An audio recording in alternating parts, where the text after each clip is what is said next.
우리가 읽은 본문은 예수님의 어린 시절에 일어난 일에 대해서 말씀합니다. 예수님이 12살 되던 때에 유월절 날 예수님이 육신의 부모인 요셉과 마리아와 함께 예루살렘에 올라갑니다. 유월절이 끝났습니다.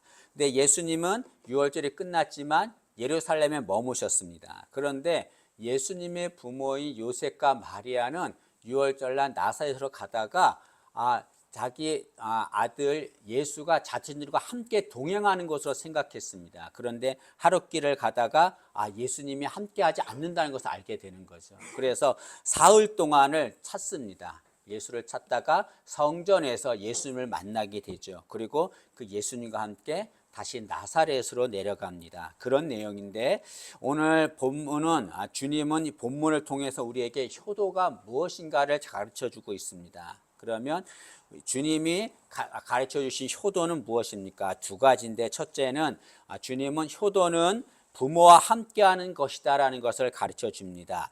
요셉과 마리아가 성전에서 예수님을 찾았습니다. 그런데 예수님이 거기에서 사람들과 말씀을 이렇게 나누고 있었습니다. 그런데 요셉과 마리아가 예수님을 찾자 예수님은 하던 일을 멈추고 요셉과 마리아와 함께 나사렛으로 내려갑니다. 여기 51절 말씀 보시면 예수께서 함께 내려가사라고 말합니다. 예수님께서 하던 일을 멈추고 요셉과 마리아와 함께 나사렛으로 내려갔습니다. 이것은 주 예수님이 부모와 함께 갔다는 것은 효도는 부모와 함께 하는 것임을 말하는 거죠.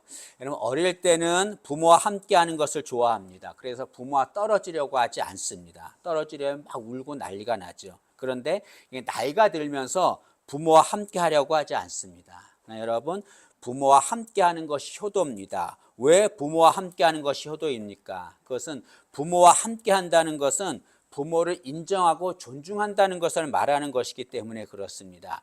여기 부모와 함께 한다는 것은 한 공간 안에서 부모와 같이 산다는 것을 말하는 것이 아닙니다. 부모와 함께 한다는 것은 부모를 인정하고 존중한다는 것을 말하는 거죠. 이건 이제 빈둥지 증후군이라는 것이 있습니다. 이것은 이제 새끼가 다 자라서 날아간 뒤에 어미새가 혼자 텅 빈 둥지를 지키는 것을 말하는 거죠. 그래서 이 빈집 증후군은 자녀가 어려서 이제 자라다가 독립하면 부모는 이제 다 자녀들이 떠나니까 자신은 부모의 역할이 없다고 생각하고 그로 인해서 상실감과 외로움을 느끼는 것을 말합니다. 그럼 부모는 자녀가 독립하면 부모로서의 역할이 없다고 생각합니다. 그래서 상실감이 생기고 외로움을 느끼게 되는 거죠. 그런 부모님에게 그런 부모를 인정하고 존중하는 것, 그것이 부모와 함께 하는 것입니다. 그래서 부모와 함께 한다고 하는 것은 부모를 존중하고 인정하는 것을 말하는 거죠. 혹자는 부모에게 돈이나 선물만 보내고 나는 자식의 도리를 다했다라고 말하는 이들이 있습니다. 물론 그것도 잘하는 거죠. 그러나 더 중요한 것은 부모에게 무엇을 드리는 것보다 더 중요한 것은 부모와 함께하는 겁니다. 부모에게 무엇을 드리는 것보다 부모와 함께하는 시간이 더 중요한 거죠. 또 어떤 사람이 이렇게 말합니다. 너무 바쁩니다. 너무 바쁘고 할 일이 많아서 부모와 함께하지 못합니다 라고 말합니다. 여러분 바쁘고 할 일이 많아도 시간을 내서 부모와 함께 해야 합니다. 오늘 말씀해 보면 49절 말씀을 한번 보시죠. 49절 보시면 예수께서 이르시되 어찌하여 나를 찾으셨나이까? 내가 내 아버지 집에 있어야 될 줄을 알지 못하셨나이까? 예수님이 없어지자 요셉과 마리아가 예수님을 찾습니다. 사흘 동안 찾다가 성전에서 예수님을 만났습니다. 그러자 예수님 뭐라고 말씀합니까?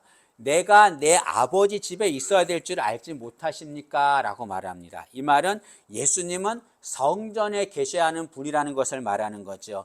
예수님은 성전에 계시면서 말씀을 가르치고 또 말씀을 전하셔야 합니다. 예수님은 성전에서 할 일이 많습니다. 그런데 예수님이 이렇게 성전에서 할 일이 많으셨지만 요셉과 마리아가 오자 어떻게 합니까? 성전에서 하던 일을 멈추고 요셉과 마리아와 함께 나사렛으로 내려갑니다. 이것은 성전에서 일하는 것만큼 부모와 함께하는 것도 중요하다는 것을 말하는 거죠. 여러분 일이 많고 바쁘다고 부모와 함께하지 않는 것은 옳은 것은 아닙니다. 시간을 내서라도 내가 일이 많고 바쁘고 할 일이 많은 것만큼 중요한 것은 부모와 함께 하는 거죠. 여러분, 예수님은 세상에 33년을 사셨습니다. 33년을 사셨는데 33년 동안에 예수님이 공적인 사역을 한 것은 3년밖에 되지 않습니다. 이건 뭘 말합니까? 33년 살면서 공적인 사역은 3년밖에 하지 않았고 나머지 30년은 부모와 함께 살았습니다. 이것은 공적 사역을 하신 것보다 부모와 함께 산 날이 더 많았다는 것을 말하는 거죠. 예수님은 부모와 함께 하는 것을 공적 사역을 하는 것만큼 중요하게 여겼다는 것을 말씀하고 있습니다. 여러분, 바쁘고 할 일이 많아도 부모와 함께하는 우리가 되기를 진심으로 소망합니다.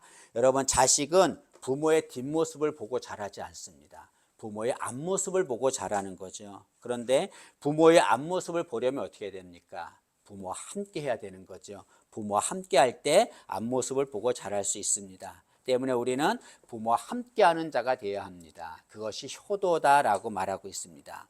그런데 여러분, 부모와 함께할 때 중요한 것이 있습니다. 그것은 부모와 함께할 때 부모의 기준에 맞춰야 된다는 거죠.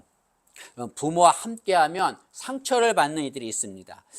부모와 함께하면 상처를 받습니다. 그래서 부모와 함께하지 않습니다 라고 말하는 이들이 있습니다. 그래서 부모가 하는 말, 부모가 하는 행동, 그것 때문에 상처를 받아서 부모님과 함께하려고 하지 않습니다. 그러나 그 이유가 무엇입니까? 그것은 부모를 나의 기준에 맞추기 때문에 그런 거죠. 그래서 내 마음에 드는 말만 하고 내 마음에 드는 행동만 하면 상처를 받지 않습니다. 그러나 부모가 내 기준에 맞지 않는 말과 행동을 하기 때문에 상처를 받는 거죠. 그러나 여러분, 부모와 함께 할 때는 기준을 나에게 맞추는 것이 아닙니다. 기준을 부모에게 맞추는 거죠. 여러분, 이스라엘에 흉년이 들었습니다. 그러자 그 나홈이란 사람이 자신의 남편과 두 아들과 함께 흉년을 피해서 모압으로 내려갑니다. 근데 그 모압에서 나홈의 두 아들이 결혼을 합니다. 그 며느리를 맞았는데 그 며느리가 오르바와 룻입니다. 그런데 그 모압에 살다가 나오미의 남편과 두 아들이 죽습니다. 나오미는 거기서 살 수가 없어서 다시 베들레헴으로 돌아가기로 결정합니다. 근데 돌아가기로 결정하면서 두 며느리 오르바와 룻에게 너희들은 이제 각자 집으로 들어가 살아라. 너희들이 살 길을 찾아 살라라고 말합니다.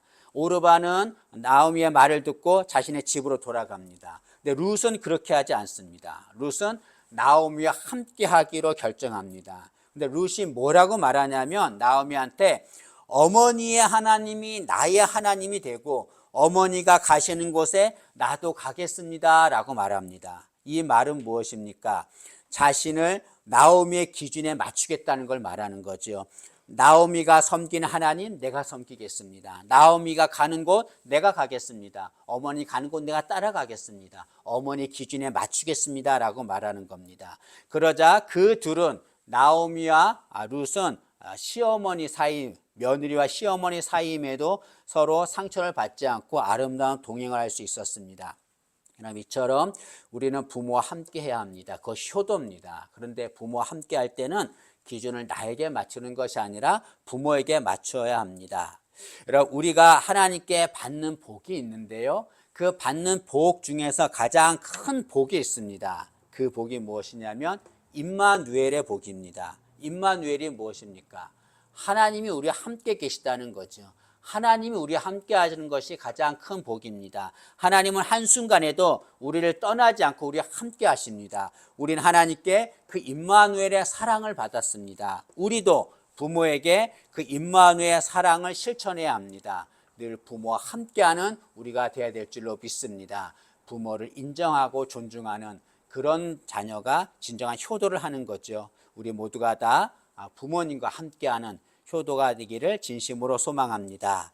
두 번째로 예수님이 가르쳐 주신 효도는 부모에게 순종하는 것이다 라고 가르치고 있습니다. 예수님은 부모와 함께 나사렛으로 가셨습니다. 그리고 그곳에서 뭘 하시냐면 부모에게 순종하며 받드셨다라고 말합니다. 51절을 다시 보시면 예수께서 함께 내려가사 나사렛에 이르러 순종하여 받드시더라 라고 말합니다. 순종하셨다라고 하는 것은 효도는 부모에게 순종하는 것이라는 것을 말하는 거죠. 여러분, 왜 부모에게 순종하는 것이 효도입니까? 그것은 부모에게 순종하는 것은 부모의 권위를 인정하는 것이기 때문에 그렇습니다.